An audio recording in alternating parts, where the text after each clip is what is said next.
Pour maîtriser ces opérations de transport, un pôle doit d'abord optimiser ses activités d'approvisionnement, aussi appelées premiers kilomètres.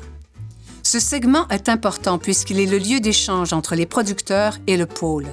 Il a également un impact sur tous les processus en aval, comme ceux de l'entreposage et de la livraison. La chaîne logistique des pôles se distingue en 2 phases de transport, celle qui précède et celle qui suit l'étape de l'entreposage. La première, c'est-à-dire le premier kilomètre, vise à acheminer les produits des fournisseurs vers le pôle. La seconde phase de transport, celle du dernier kilomètre, vise à acheminer les produits assemblés en commande vers les clients. En amont de son réseau logistique, un pôle doit se questionner au sujet du déplacement des produits depuis les producteurs jusqu'au pôle. Les producteurs apportent-ils eux-mêmes leurs produits au pôle?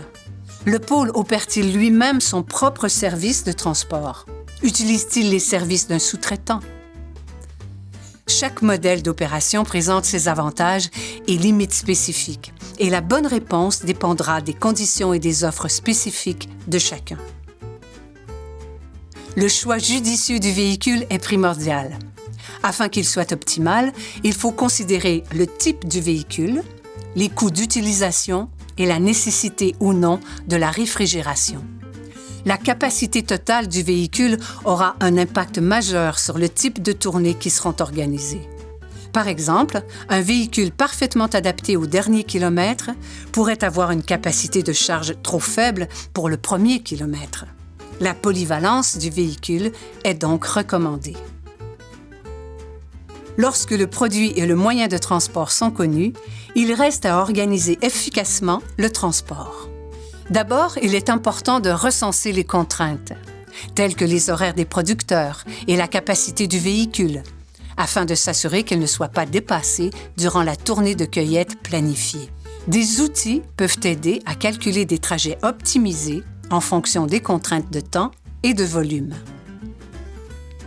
Les contenants de transport utilisés lors du premier kilomètre ne sont pas toujours les mêmes que ceux utilisés lors du dernier.